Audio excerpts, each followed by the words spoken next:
Muito bom dia, galerinha do Replay.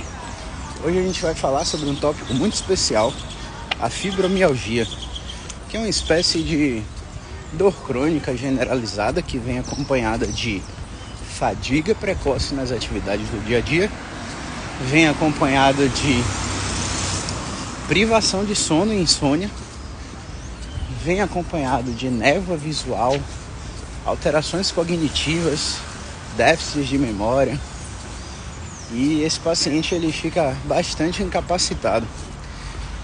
Porém, todavia, entretanto, grande Fábio, bora caminhar, Fábio, bora, desce pra praça pra caminhar, Fábio, vamos nessa, traz seu Justino aí. Jane Moura, muito bom dia. FCO Henrique SJ, muito bom dia. Então, pessoal, o paciente que tem fibromialgia, ele tem todos esses sinais, né, que eu falei aí. Dor crônica generalizada em várias partes do corpo, múltiplos diagnósticos, porque passa por diversos médicos. Uma hora o pescoço ataca, outra hora a lombar ataca, outra hora o joelho ataca, outra hora o quadril ataca. E em cada médico que ele passa, ele pinga e ganha um diagnóstico, um prêmio, um troféu, para que ele diga: eu tenho isso, eu tenho aquilo. Só que o eu tenho é muito diferente do eu sou, sabe? Vamos parar um pouquinho de filosofar para que vocês entendam isso que eu quis dizer.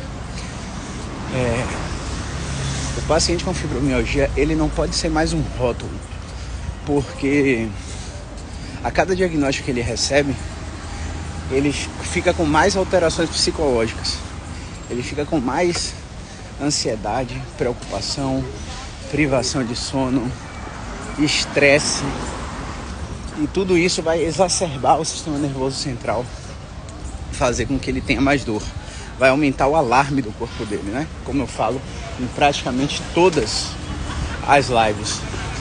Então, basicamente, para que vocês entendam, muitos pacientes com fibromialgia que chegam no consultório, eles são falsos fibromiálgicos. Como assim, Caio? Existe um grupo de pacientes que não foi testado o suficiente para controlar a dor através da fisioterapia e ganham esse rótulo e ficam fazendo uma fisioterapia que os médicos mandam muito, que é a fisioterapia analgésica. Eles chegam no ambulatório, deitam na maca, começam a fazer massagens, ultrassom, TENS, faz eletroacupuntura, e o cara fica naquele ciclo vicioso. Por exemplo, uma paciente que eu atendi semana passada, ela estava há 6 anos fazendo fisioterapia e tomando remédio para fibromialgia. O reumatologista dela já tinha trocado o remédio várias vezes, tomando aquelas bombas de fórmulas de corticoide, que, segundo ela, no início do tratamento, ela ficou bem por 3 meses. E depois dos 3 meses, a dor voltou. E agora os remédios fazem pouquíssimo efeito. É o que eu falo sempre para vocês, né? O seu corpo, ele tem a habilidade de controlar a dor. Quando você bota um remédio de fora, você ensina seu corpo a não fazer mais isso. É um processo que a gente chama de retroalimentação. Nessa retroalimentação, o paciente fica precisando de cada vez mais remédio, cada vez mais dose do remédio, cada vez mais troca de substâncias para manter o mesmo benefício da primeira vez que ele usou. Mas, Caio, e aí? Qual é o tratamento para a fibromialgia? Primeiro é identificar se a fibromialgia é verdadeira ou falsa. Por exemplo, eu tenho uma paciente muito querida chamada Dona Francisca. Dona Francisca chegou lá no consultório com diagnóstico de 3 médicos de fibromialgia. Ela tinha dor no pescoço que espalhava por todo o trapézio médio, trapézio inferior. Ela tinha dor lombar que irradiava para a coxa direita ou esquerda, não lembro, para uma das coxas. E ela tinha dor no peito. E essa dor no peito já tinha levado ela na emergência algumas vezes. Ela achava que ela tinha algum problema cardíaco. Ela fez toda a triagem cardiológica. O cardiologista falou para ela, olha, você não tem nenhuma alteração nos exames. Isso provavelmente é ansiedade. Eu vou te recomendar ir a um psiquiatra. Ela foi ao psiquiatra. O psiquiatra colocou alguns remédios psicoativos, sedativos. Ela diminuiu o nível de ansiedade, mas continuou com a dor no peito. Aí a filha dela assistiu uma live minha, uma live como essas que eu faço aqui, e a filha dela falou assim, mãe, olha só esse vídeo aqui. Ele fala que às vezes um problema no pescoço pode gerar uma dor no peito. E de fato, pessoal, a gente tem várias teorias para justificar isso. A gente tem vários nervos que saem do pescoço e vão para o peito, né? Nervo frênico. A gente tem nervos infra-supraescapulares que saem do pescoço e vão para as costas, para o trapézio. A gente tem um nervo acessório que vai para a cabeça, nervo trigêmeo que vai para o rosto, hipoglosso que vai para a língua. Então, às vezes, o paciente ele pode ter um problema bobo no pescoço e de tanto tempo sem tratar com efetividade, esse problema se perpetuar e espalhar. Quanto mais tempo o paciente tem de dor, maior é a chance dessa dor ser referida em outro local, ser espalhada em outro local. E isso não quer dizer que o ciático do paciente está pinçado, que o plexo braquial do paciente está comprimido e está irradiando dor no braço e por aí vai. Quanto mais tempo o paciente tem dor, maior a chance de espalhar o problema. Aí a gente avaliou Dona Francisca e a gente testou vários movimentos. Quando chegou na segunda sessão, a gente achou um movimento onde ela deita e roda o pescoço de forma deslizante para um dos lados, que eu não lembro agora qual foi. E a dor no trapézio começou a centralizar. A dor que estava no trapézio todo começou a ficar pontual no pescoço. Só que nesse processo de centralização, a dor no pescoço dela aumentou. E aí ela achou que estava pior. Só que o trapézio dela já não doía mais. E isso é uma resposta muito esperada nos pacientes em tratamento.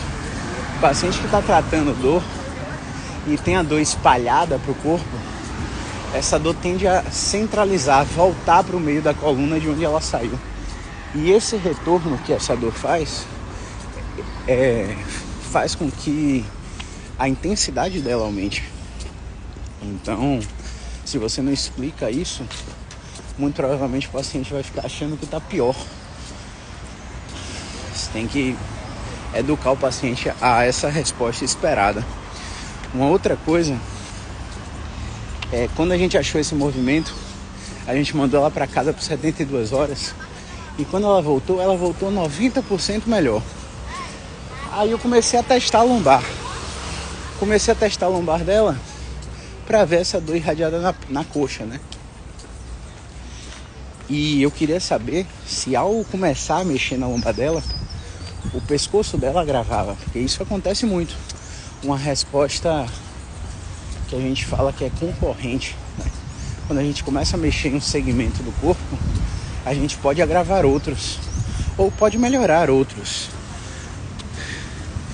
Valquíria, bom dia. Gente, quem tiver pergunta pode mandar aí na interrogação, viu? Tem uma interrogação aqui no canto inferior direito. Clica aí, manda sua pergunta. A gente ainda tem aí 45 minutos aproximadamente de conversa. Ou menos, né? Pode ser que eu mate o assunto um pouco mais rápido. E aí eu comecei a testar a lombar dela. E a lombar dela também começou a melhorar a coxa. A coxa começou a diminuir. Aboliu a dor na coxa e ela ficou só com dor na lombar. Isso era a segunda sessão, tá, pessoal? Todos os vídeos são salvos, Valquíria. Você pode ver todos eles aí no feed. Eles vão pro YouTube também. E eles vão pro Spotify e pro Apple Podcasts para você escutar quando você estiver treinando ou fazendo qualquer coisa. Fazendo a faxina em casa, fazendo o que você quiser. Depois você manda pra sua mãe. Aí o que a gente conclui, né? A gente mandou ela pra casa de novo, 72 horas, fazendo dessa vez o movimento do pescoço, que eu aumentei um pouquinho da força, e o movimento da lombar. Aí ela voltou com 72 horas de novo. E ela praticamente sem dor. Aí eu falei com ela: Dona Francisca, nessas 3 sessões que a gente está fazendo, né? Hoje é a 3ª sessão. O que você acha que você tem baseado em tudo que eu te expliquei e baseado nas experiências que você teve com outros profissionais? Aí ela falou: eu acho que eu tava muito inflamada, né? E aí você passou uns exercícios certos e desinflamou. Olha que interessante. Você passou uns exercícios certos e desinflamou. Por quê, doutor Caio? Eu já fiz exercício antes e eu fazia exercício e piorava. Olha só que interessante, dona Francisca. Você fazia exercício e piorava, e agora você está fazendo exercício comigo e está melhorando. Aí eu levanto uma questão. Você que está ouvindo aí em todas as redes sociais do mundo, reportagens, matérias, tratamento de fibromialgia, alimentação, mudança de estilo de vida, qualidade do sono, controle do estresse, hidratação, tudo isso que serve para todo mundo. Quando você chega no tópico atividade física, você começa a fazer e sua dor aumenta. Aí você para de fazer porque você não quer piorar. Porque você acha que a intensidade da dor é o que vai gerar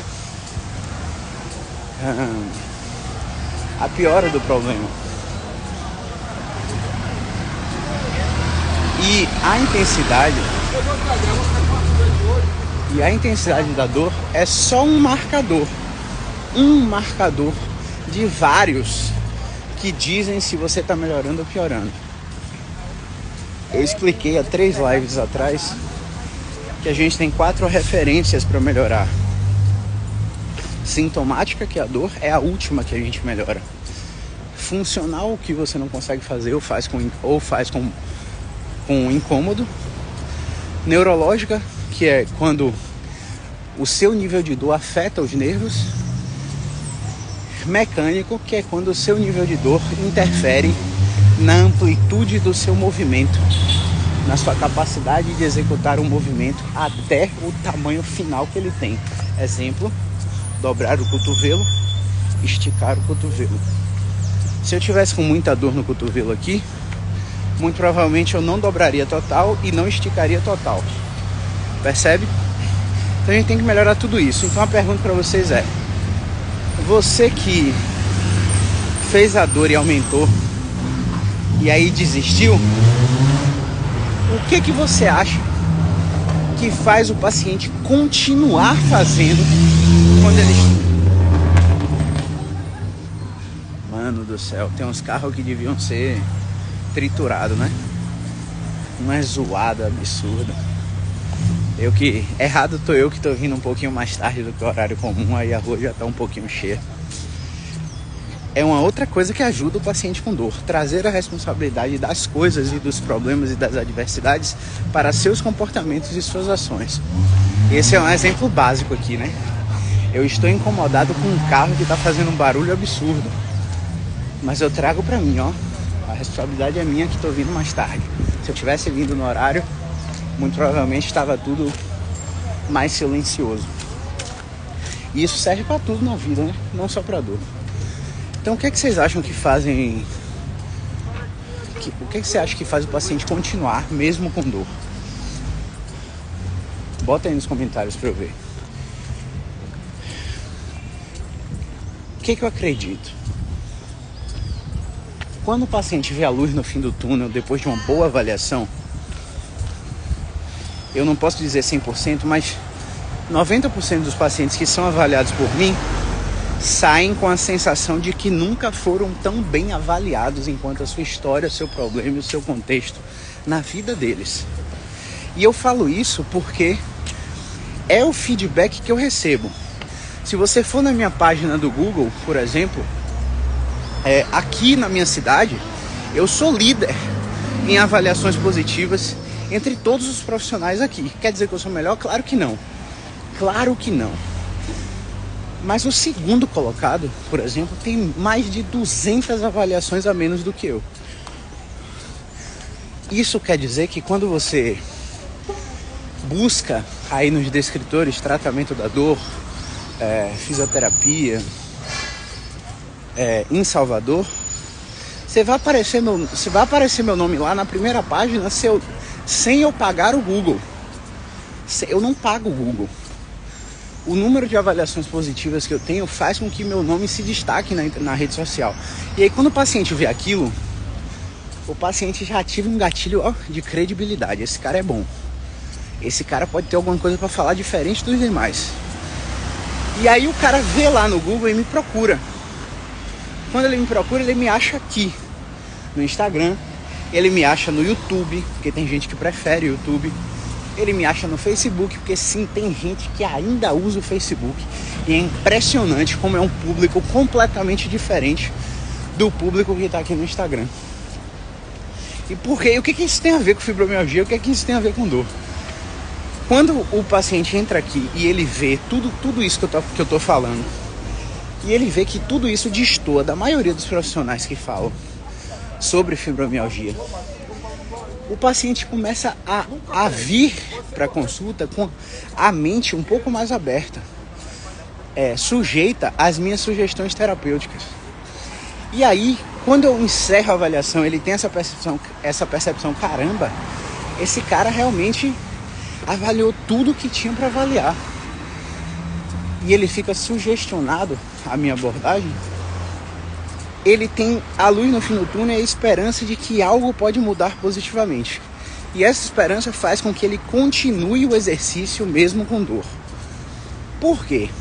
Existe um fenômeno neurofisiológico chamado analgesia induzida via exercício, que é onde a gente começa a liberar TNF-alfa, GABA e inibir glutamato, substância P.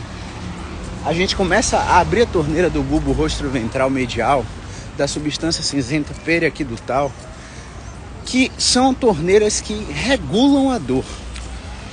Essas torneirinhas do sistema nervoso central, elas são abertas não só por intervenções fisioterapêuticas, ortopédicas, anestesiológicas, elas são abertas por conversas. Aí muita gente, caramba, eu tô na mesa de bar, tomando uma com meus amigos, não tô sentindo nada. O álcool, analgesia. Sim, existe essa linha de pensamento, mas é uma analgesia que não é duradoura. É uma analgesia que mascara os sintomas, porque suprime o sistema nervoso, e o álcool aumenta a médio e longo prazo a inflamação sistêmica, que faz com que essas torneiras comecem a se desregular lá no cérebro também. Mas, quando você não está numa mesa de bar e está numa roda com amigos, com familiares que você nunca mais viu, com pessoas que te fazem feliz, que quando você está com alguém que você estava com muita saudade, o que acontece? Essas torneiras abrem também. E aí você começa a sentir menos dor. Faz o seguinte, traz um pensamento à tona aí, que é aquele pensamento de qual foi o último momento mais feliz da sua vida. Você vai lembrar aí. Por exemplo, quando eu apresentei o TCC, tirei 10 na faculdade, quando eu terminei a primeira pós em osteopatia, a segunda em acupuntura, quando eu peguei meu consultório, enfim, vão ter momentos muito felizes da sua vida. Esses momentos, você lembra de ter dor? Ou você não lembra? Por que eu tô falando isso? Porque existem várias formas de comunicação que fazem essas torneiras abrir e você precisa usar essa comunicação a seu favor. Então, um exemplo muito prático que eu falo com meus pacientes é o seguinte: Dona Francisca, por exemplo, ela não pega peso em casa. Várias pessoas ajudam ela em casa nas atividades do lar. E sabe qual é a consequência disso para Dona Francisca? Ela se sentia inútil. A pior coisa que um ser humano pode se sentir é sem utilidade. A sensação de inutilidade é um dos maiores problemas que geram transtornos depressivos maiores e transtornos de ansiedade generalizado. A sensação de inutilidade, porque ela não pode ajudar, porque se ela ajudasse, a dor aumentaria. Então, a estratégia foi, olha só, a gente vai colocar várias coisas pesadas aqui no consultório e você vai começar a abaixar para pegar como se fosse a tarefa de casa. Você lembra de alguma coisa em específico que você fazia que aumentava a sua dor? Aí ela falava, não, quando eu vou mexer nas plantas, e aí eu coloco a planta na varanda, na janela, para regar elas, e no final do dia a gente tira dali porque o vento pode derrubar, né? Então eu pego 2 vezes esse jarro de planta para fazer essa força.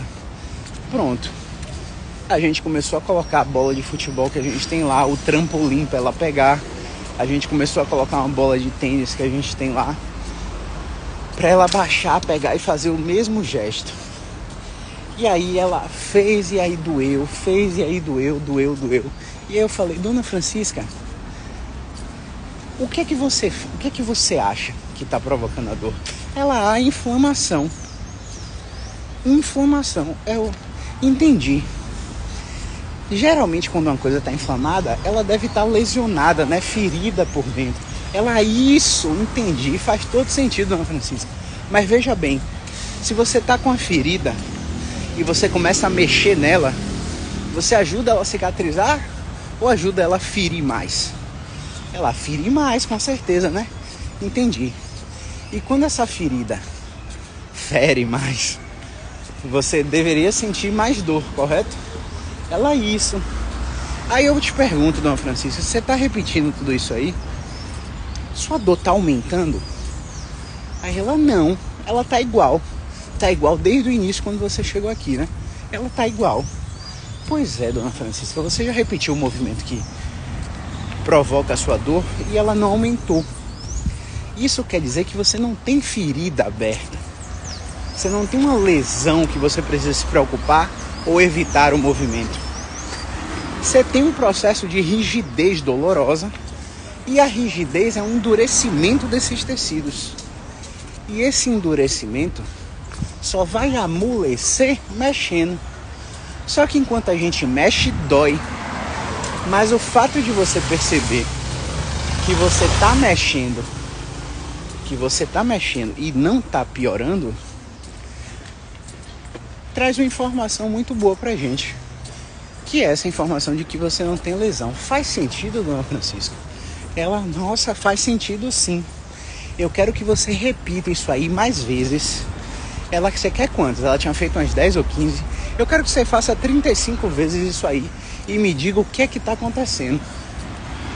E ela começou a baixar, colocar as coisas na janela lá do consultório, abaixar, tirar do consultório, pegar o peso. Pegou o trampolim e virou como se fosse um pneu de crossfit. Que é o trampolim é o que eu tenho de mais pesado lá, né? E ela começou a falar, ó, Caio, agora não tá mais doendo. Mas por que será que não tá mais doendo se você tá fazendo mais vezes de forma repetida? Ela tinha uma crença também. Ela tinha uma crença também de que ela tinha síndrome do túnel do carpo, né? E que a síndrome do túnel do carpo era por movimento repetido. E isso ajudou ela a entender que essas lesões por esforço repetitivo também não são essas coisas todas que muita gente fala. Às vezes o paciente só tem um probleminha de movimento, somado a algum estresse psicossocial, algum drive de catastrofização, hipervigilância, evitação, medo e por aí vai. E isso ajudou ela a desmistificar essa lesão por esforço repetitivo no punho. E aí eu falei pra ela assim, ó: Dona Francisca, você tá me dizendo que tá fazendo e não tá doendo. Isso quer dizer que seu sistema nervoso central, ele começou a normalizar, a liberar aquela torneira de analgésico que eu te expliquei. E aí você tá controlando a dor. Mas esse controle da dor tá vindo porque você tá se mexendo.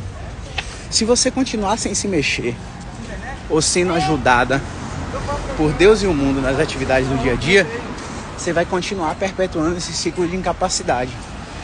Faz sentido? Ela, nossa, faz muito sentido. Então o que é que eu quero que você faça essa semana? Você vai, eu acho que eu atendi ela na segunda-feira. Aí eu falei pra ela, ó, você vai fazer tudo sozinho em casa terça. E quarta-feira você não vai fazer nada, pra descansar, né? Pra demanda não ser tão grande. Quinta-feira você vai fazer tudo sozinha de novo. Sexta você não vai fazer nada. Sábado você vai fazer tudo sozinha. Domingo você não vai fazer nada em relação às tarefas de casa. Quando você voltar na segunda-feira, você vai me dizer como é que foi a sua semana, fazendo os meus 2 exercícios e fazendo suas atividades do dia a dia. Quando ela voltou, ela falou que estava 90% melhor, conseguindo fazer tudo. E eu falei pra ela, Dona Francisca, agora eu te pergunto, você acha que o seu problema é uma fibromialgia? Ela é, né?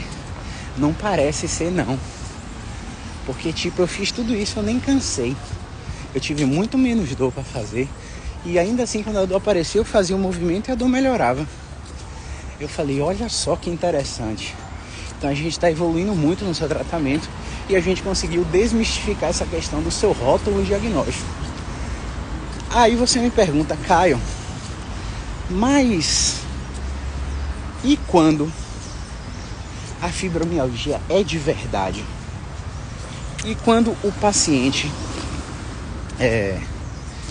tem o diagnóstico médico, fez todos os exames reumatológicos, examinou fano, exame de sangue, deu tudo negativo, não tem nenhuma artrite, gota, lúpus, e tem dor generalizada, fadiga precoce, insônia,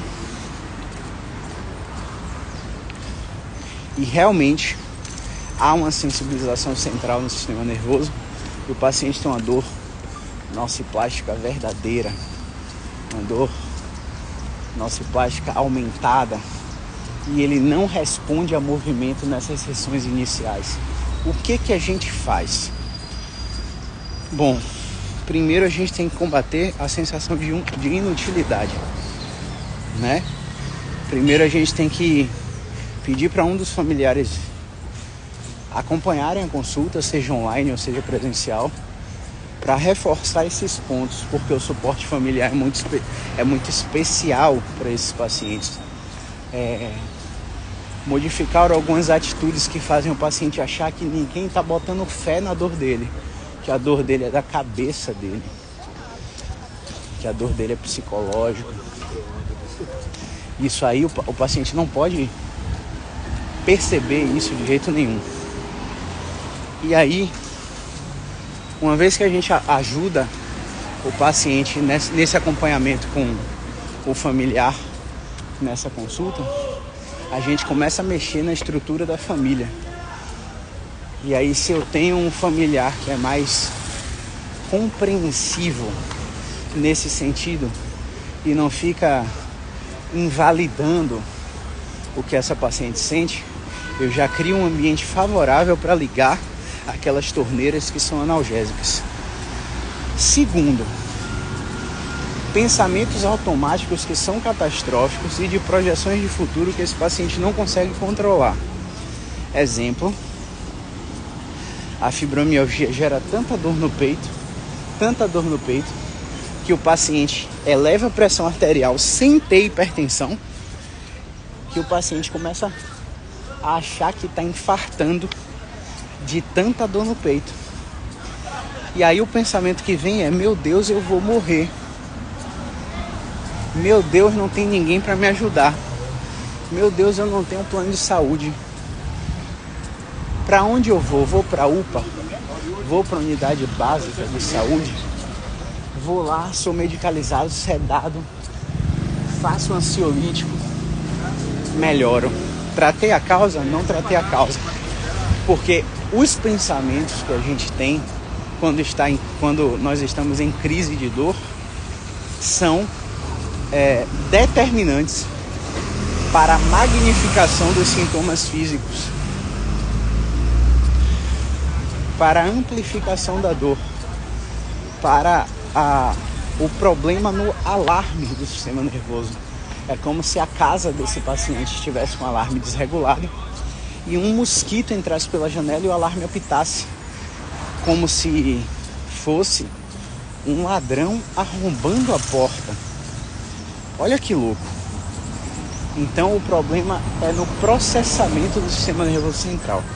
Se eu tenho um problema no processamento do sistema nervoso central, eu preciso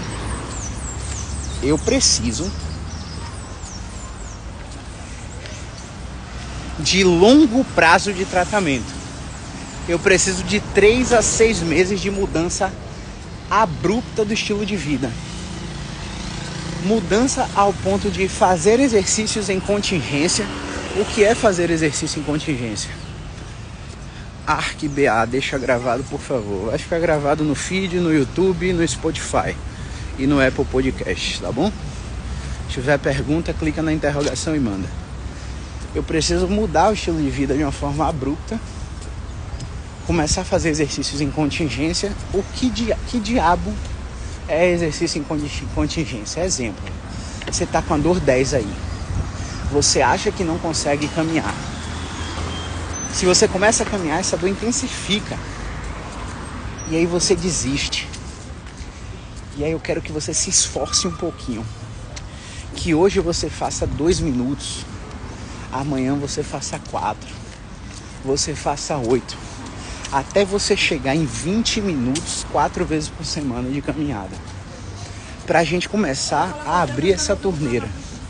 E por mais difícil que pareça, acredite, você já passou por situações muito piores, e não deu merda.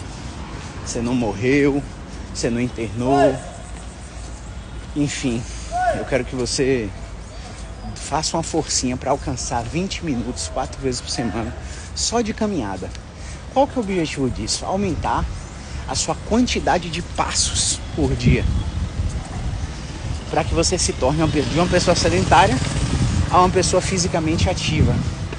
Por exemplo, hoje eu bato 10 mil passos por dia. Tem dia que bate 20 mil, 16 mil, porque eu quero aumentar o meu gasto calórico total ao longo do dia.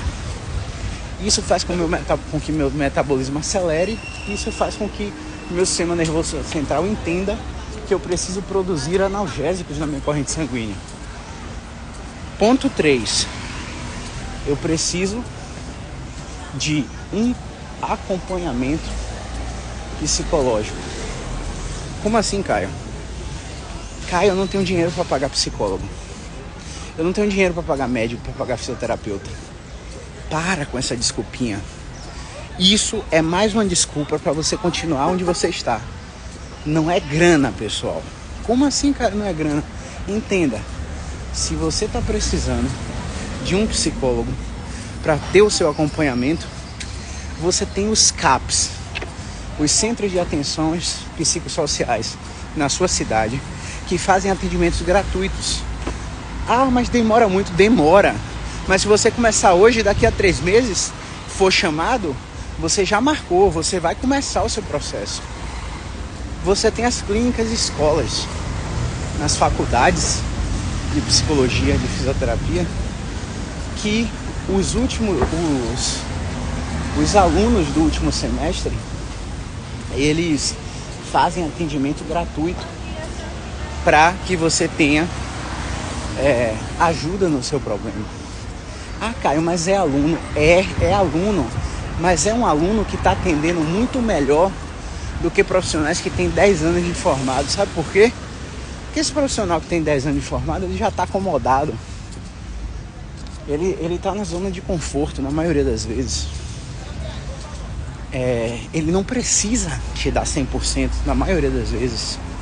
E o cara que tá ali no estágio, no último ano da faculdade de psicologia, de fisioterapia, ele tem que mostrar para o supervisor que ele broca para ele se formar, porque senão ele não se forma. Então ele é obrigado a dar 200% de qualidade no seu trabalho, no seu acompanhamento. Então para com essa desculpa que é grana. Vai procurar um atendimento gratuito nesses centros, nessas faculdades, para você começar a sua mudança de estilo de vida. E aí quando a motivação começar a vir com 2, 3 meses, sim, isso não vai ser da noite pro dia. Você não vai fazer uma sessão e vai, nossa, tô bem. Claro que não.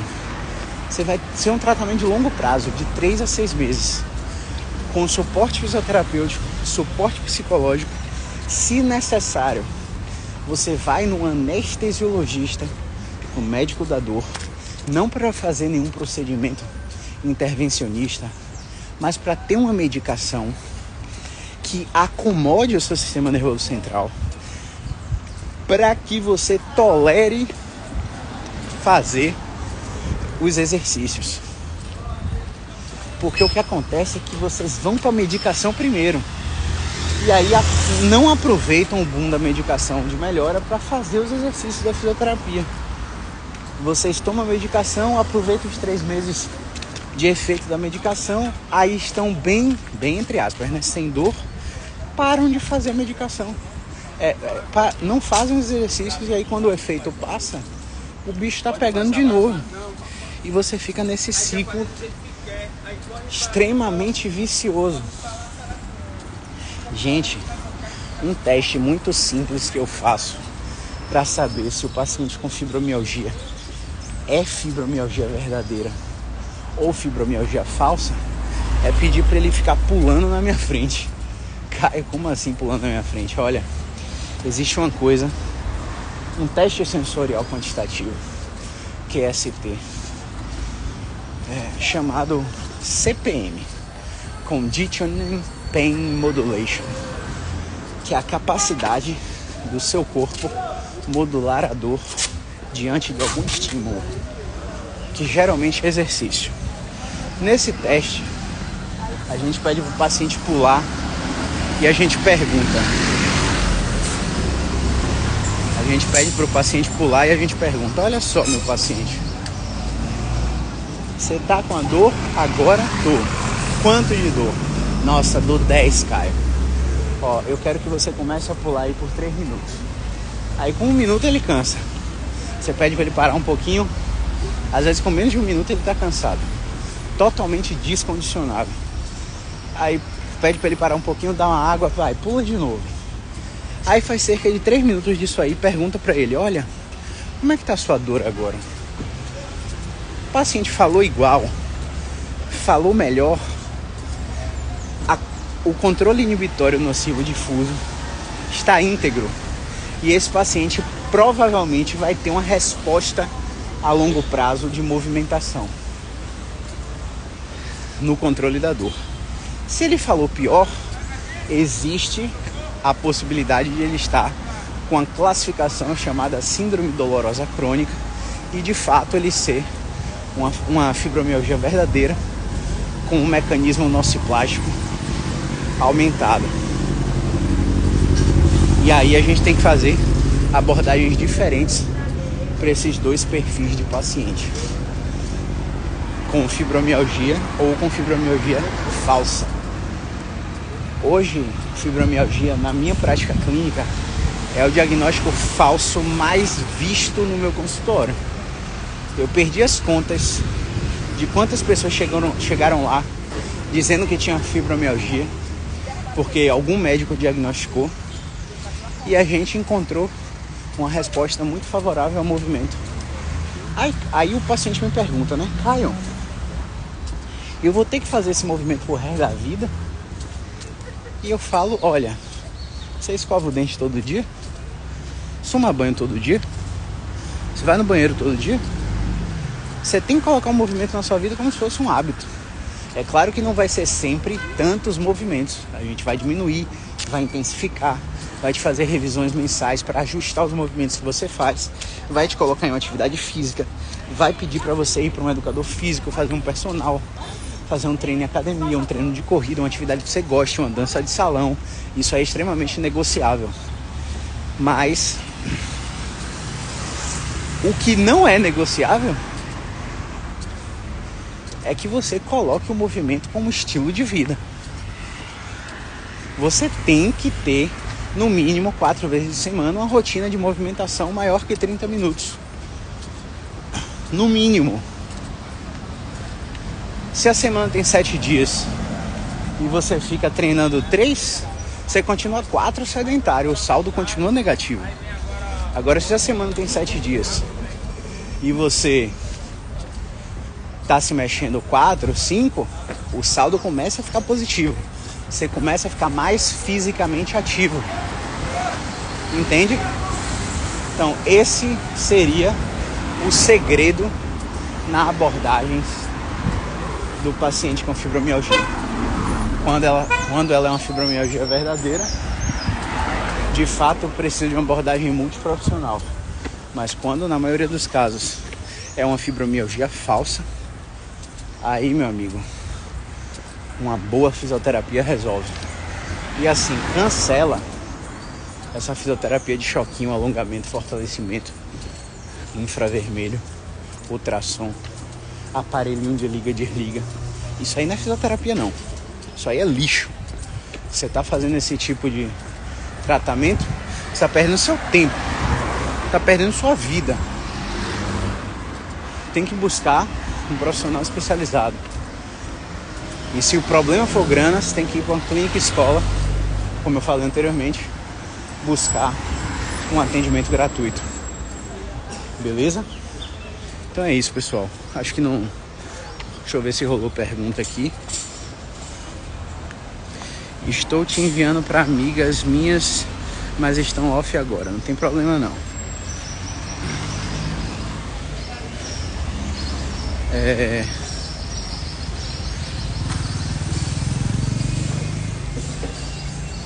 Boa. Valquíria, sou de Alagoas, Maceió. Ó, atendimento online, Valquíria. Clica no link do perfil. Vai ter lá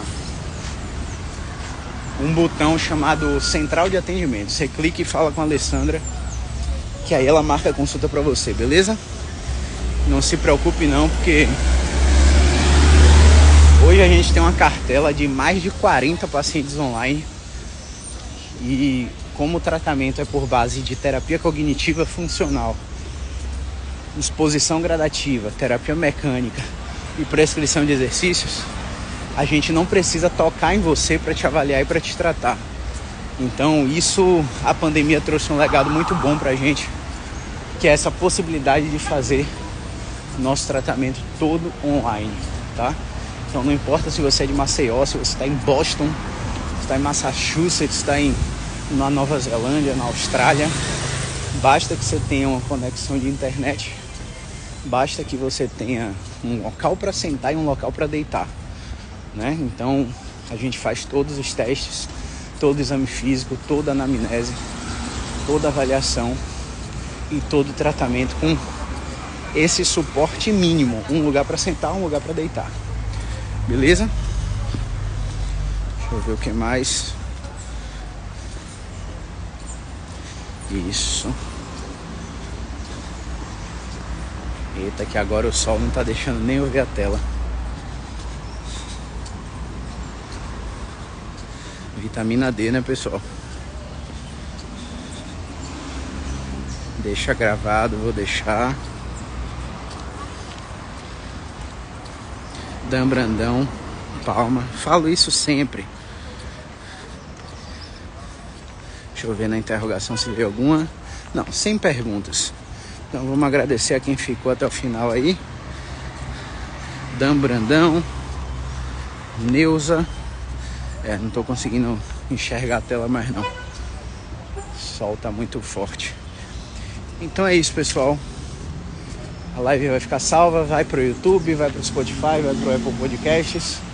Hoje a gente tem 12 pessoas para atender no consultório. Agora a gente vai dar um treino de musculação. Depois a gente parte pro consultório. Vamos atender essas 12 pessoas. E no final do dia a gente abre uma live nova. Não sei se vou falar de ATM, não sei se vou falar de ombro, de quadril. A propósito, coloca aqui nos comentários, se você ficou até o final, qual é o tema que você quer ver nas lives matinais e nas lives do fim do dia. Qual é o tema que você quer que eu fale nos próximos vídeos. Sempre a respeito de dor crônica, tá, pessoal? Que aí a gente vai produzir esse conteúdo com o feedback de vocês. Beleza? Hasta la próxima. Ah, outra coisa. Tem caixinha nos stories para você mandar sua pergunta e a gente responde ao longo do dia do consultório em vídeo. E na última semana do mês a gente vai dar um treinamento gratuito para fisioterapeutas em diagnóstico, tá bom? Então fica ligado que se você é físio, eu acho que você vai aprender muito gratuitamente. E para se inscrever, basta você clicar no link do perfil e entrar lá no grupo VIP do WhatsApp e no grupo VIP do Telegram. É por lá que as aulas serão enviadas, tá bom? Então fica ligado. Grande abraço. Movimento é vida.